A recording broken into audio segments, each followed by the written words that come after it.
Jadi bicara ada lagu plus musik. Jadi kalau bicara lagu itu sebenarnya adalah syair-syair yang disusun. Maka kalau bicara syair, maka syair itu baiknya baik, buruknya buruk. Tergantung kontennya syair itu. Kalau bicara lagu yang bermusik tadi, yang nyumbang lagu biasanya dengan ya karaokean atau apa orang-orang tersebut. Apakah ada hadis yang melarang musik sebenarnya?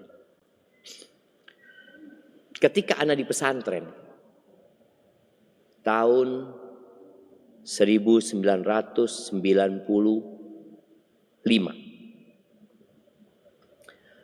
di pesantren kita itu kita selalu mengadakan drum band.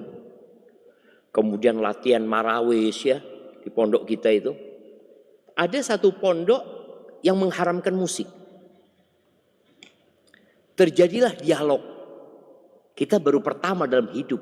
Kok ono sih ngomong musik ini haram? Terjadi dialog. Tapi kayaknya nggak ketemu. Pada saat itu, ana ditanya sama teman. Syafiq, menurut ente apa hukumnya musik be? Lagu-lagu. Ana ngomong ada dua pendapat ulama. Yang satu haram, yang satu boleh. Ana milih yang boleh. Karena kita waktu itu tidak belajar. Kita sudah terbiasa mendengarkan lagu dan musik. Tiap sore di pondok itu disetel musik habis asar itu. Jadi mau tidak mau kita terbiasa dengan hal itu. Setelah ana pelajarin, ternyata 4 madhab itu mengharamkan. Gak main-main ternyata. Loh. Ana pernah ke pondok di desa, di Jember ini. Kiainya itu waktu itu lagi bahas satu kitab. Dan disebutkan tentang pengharaman musik. Karena dalam madhab Syafi'i sendiri, Imam Syafi'i itu menyebutkan menghancurkan alat musik itu nggak harus kita ganti. Kecuali kalau alat itu masih bisa dipakai untuk selain alat musik. Sampai seperti itu. Jadi masalah ini ternyata masalah yang sudah lama dari zamannya Imam Syafi'i, Imam Malik sudah dibahas. Ada sebagian kecil ulama yang membolehkan musik. Di antaranya yang dikenal adalah Ibnu Hazm Al-Andalusi. Beliau berpendapat semua hadis musik itu dhaif dan palsu. Padahal tidak. Ada hadis yang sahih, ada yang hasan, di antaranya ucapan Nabi SAW, la ya'tiyanna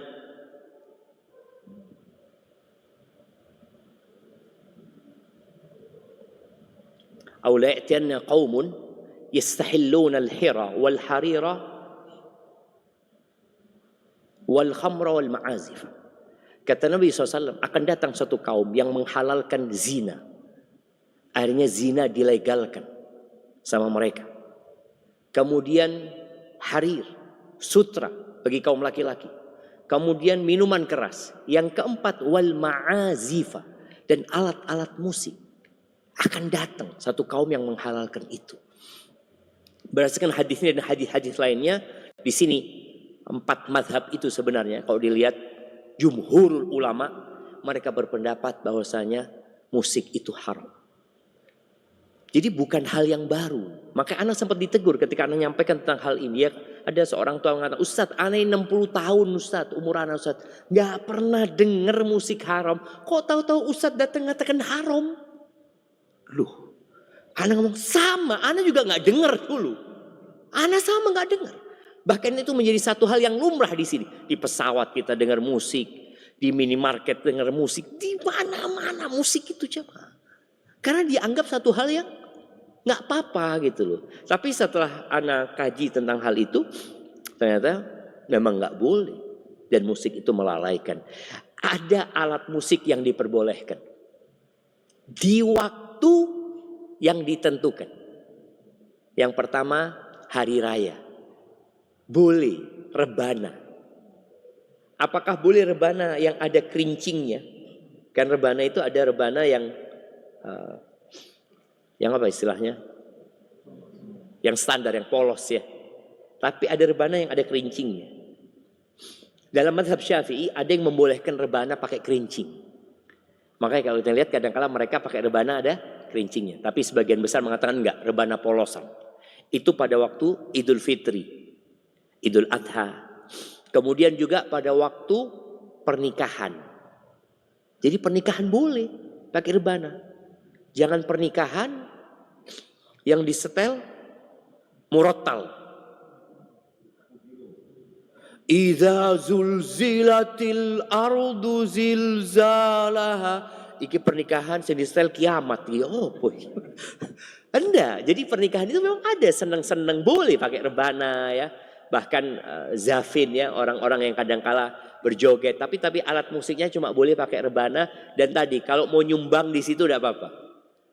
Jadi kalau nanti suaminya disuruh nyumbang lagi, umpamanya dia ngomong anak akan nyumbang, anak akan bacakan syair tanpa alat musik. Syair yang isinya nasihat buat mereka umpamanya. Karena orang kalau sudah dengar lagu sama musik itu ya sudah lalai gitu ya. Healingnya itu orang kalau sumpek kadang-kala kemana? Ke tempat karaoke, nyanyi sampai subuh. Mari subuh, alhamdulillah Ustaz, sejak anak karaoke iman bertambah Ustaz. Bertambah opo? Bertambah mudun. Barakallahu fiik, seperti itu Pak. Hayakumullah. Na'am.